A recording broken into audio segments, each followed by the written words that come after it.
With another NFL season coming to a close, we anticipate the crowning of a new champion. But for much of the country, the Super Bowl means entertainment that goes beyond the field and onto our TV or second screens. Arguably, the Super Bowl is as much as advertising's big day as it is for NFC and AFC champions. Much has been made about the implications of buying a Super Bowl spot, whether it be the massive reach, the brand awareness, cultural buzz, etc. If a brand spends north of $8 million on a Super Bowl spot, where else does that money not go? And is that trade-off worth it? Dave, what do you think? Yeah, that's a good question because it's interesting, right? You have a State Farm that their Super Bowl spot is a drop in the bucket of their overall spend. And then you have somebody like Oatly or Liquid Death, where it might be 90+% of their brand media spend. So it really kind of depends on the advertiser, but usually, yeah, they are making a significant investment in pulling those dollars from another tentpole moment or another big event that they otherwise would have sponsored, or maybe it's even like, giving up on a media flight that'll happen at a later point in the year. So it's definitely a big call that brands are having to make. Well, and it's not just $7 million, right? Because oftentimes there's a match that you go in with, and then True. there's a consideration of, hey, I'm going to be in the Super Bowl. I need to spend how much money on creative? So if you add another 2 to 5 million there, now you're talking like anywhere from 16 to like 21 million. You can stand up a pretty good video and audio strategy on an annual basis for that kind of money, depending on where you are within a maturity cycle of a brand. So, yeah, there are definitely trade-offs. And I think another one that you could point out that actually just focuses all the brand dollars against one isn't avocados from Mexico. I think they do the same thing. And Yeah. so they're just around for, they're around for about 2 weeks and then they're completely gone. But we're talking about them right now. All right. Yeah. I guess how should buyers think about surround sound strategies, whether it be pre-game, in-game, post-game, versus the 30-second spot game ad itself? Interesting question. I mean, I think a spot in the Super Bowl should not be thought of as a strategy itself. It actually should be more of like what we call a focal point. Yeah. And that's really to kind of build from. I think what we talked about before is, and we've talked about this with a lot of brands, is it becomes a force multiplier. If you think about it, it's because we think about it a culmination and as a beginning at the same time as it's something that you're also finishing off. It's 6 months worth of creative strategy, right? It's also website planning. You got to make sure that your website can actually handle all that traffic that's going to go into that. It's all the store planning, the PR initiatives, the social media strategy, everything that goes on before, during, and after the spot air. That's what we talk about from a strategy standpoint. Yeah. I feel like the entire thing should be a cohesive strategy, just like Clinton said, and it should be a big stunt. Like, I mean, we're going to probably talk about this in a little bit, but like, you have to stand out from the other advertisers, and the PR that you do, the teaser video that you do, the push that you do, this what you're doing on social around it, and even afterwards, like matters just as much as the spot you're airing. Yeah, because the So, viral piece becomes very, very key, right? I mean, we've had some Hmm. brands who literally have landed on the negatives for those, but they're still on lists and people still watch them.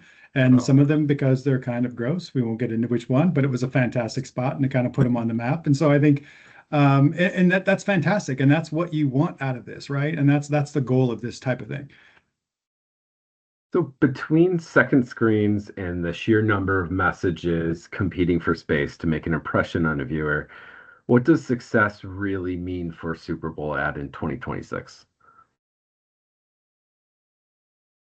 I think for it to be successful, you need to have a strategy that is not just your Super Bowl spot, like Clinton said before. And I think you need to have an entire surround sound strategy for it. And you need to do something that is going to help separate you from the other 50 advertisers that are going to be in the game. And so that means whether it's shock and awe through chunky milk like Mint Mobile, or whether that's, a big stunt, it has to be something that helps you stand out. And I think success should be judged based off of what happens to your brand and what happens to your business in the year that follows that Super Bowl ad, not just what happens on that game day and did you drive sales, did you drive website visits, whatever it is. Yeah, and I think success is going to mean different things for different brands, depending on where they are in their life cycle, right? That's Like true. if you're a brand new brand and going into the Super Bowl, all of a sudden everyone's talking about you the next day, that's fantastic. If you're a more mature brand and you're launching a brand new product and you're starting to see uptick there, that's going to be, that's going to be the impact that you're looking for. But I think also too, and to kind of double click on what Dave said, which is it is not what happens at that point. I mean, we've seen tons of brands who basically their awareness and their performance metrics were lifted for months after their Super Bowl spot. And I think we've also seen where a Super Bowl spot will legitimize a brand, not only in the mind of the consumer, but also in the people that they work with, and it opens up new doors. And I think that can be something that can be galvanized from a Super Bowl spot. I have a follow-up, Clinton, just to even throw out the success metric, but how should advertisers account or even plan for fragmented attention during the game? Well, that's a really interesting thought. I mean, I hate to say this and take it off the media standpoint, but creative is a great start, right? I mean, we all remember, you can land in the Super Bowl and gain some awareness, but it's those that have that like new way to associate their brand with some type of message, I think is the ones that tend to win. If you can sell your product, associate your name, and create the buzz on the largest stage, you're going to win, right? And so I think that's how I hate to say it, but the old term is breakthrough. But I think going back to what we talked about before, but it's also getting out ahead of it, right? With PR, making sure that you're out there, you're on all those lists, you're on the Super Bowl spot that gets aired. Like we've had some brands who've had 25 million views of their new spot before the spot even airs in the Super Bowl. So like because it's already on all these other the must-watch Super Bowl lists. And so I think those are big ways that you can cut through the fragmentation. Yeah. This is not a repeat for the 27th time of Law and Order. This is the Super Bowl. I think people are there because they know they're going to see some great ads. I think a lot of people watch it for the ads. So it's the advertiser and the creative's job to like make it stand out. Because I think people want that, right? People are going to be watching for it. They want to see something cool. Absolutely. And for those of you who like Law and Order, no offense, Dave didn't mean that. So. For brands that can't afford a national spot but still want to make noise, local Super Bowl inventory, remains a smart alternative.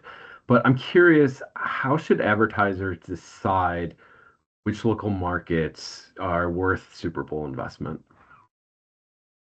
I mean, go ahead, Clintton.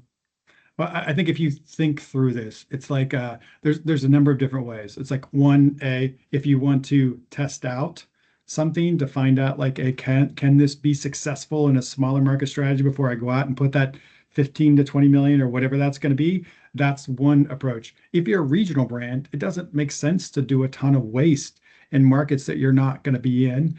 And we also have some brands that even though they're national, they have a much higher indexed value for consumers in certain markets. So those are like three different reasons why you would say, hey, I'm not going to spend this X. I'm going to spend, a quarter of that and really focus on my consumers that matter the most.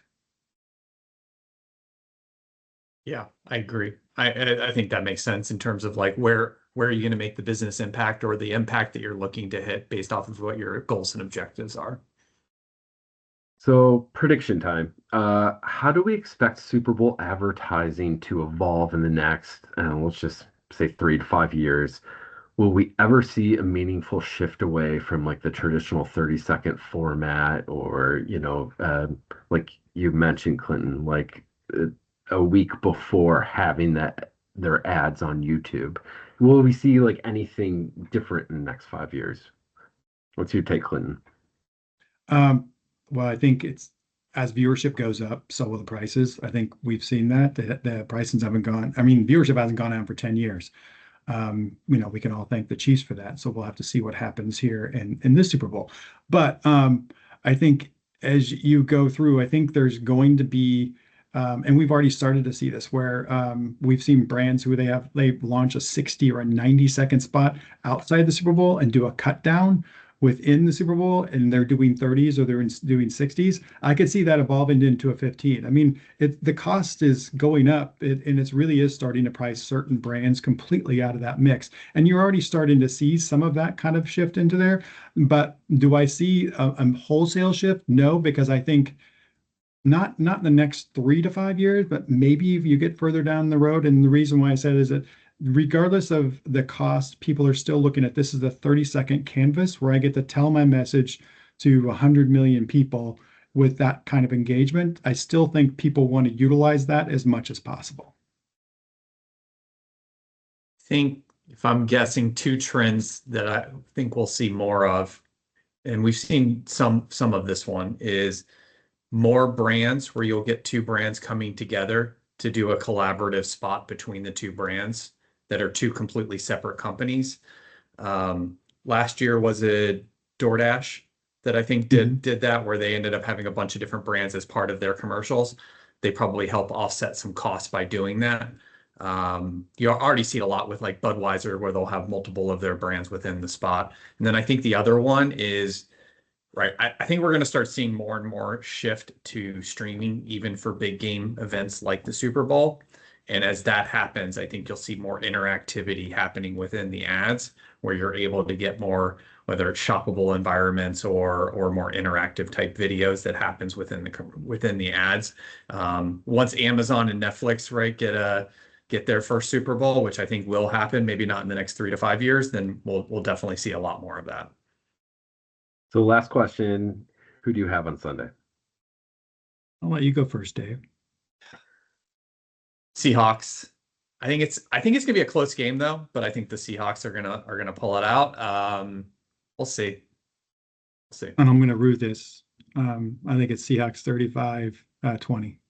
Oh, nice. Ooh, I think the defense is going to be a little too strong, and May's been a little shaky in the playoffs. Maybe he'll change that for the Super Bowl, but that's my prediction. Cool. So Clinton, now that you don't have a dog in the race on Super Bowl Sunday, are you going to be able to just enjoy it? Well, no, because the wrong team will be there, but but I will be rooting for the Seahawks. All right. Dave, Clinton, thank you, and thank you all for watching. To learn more about advertising trends, brand strategy, and media investment, visit oceanmediainc.com for all the latest news and insights.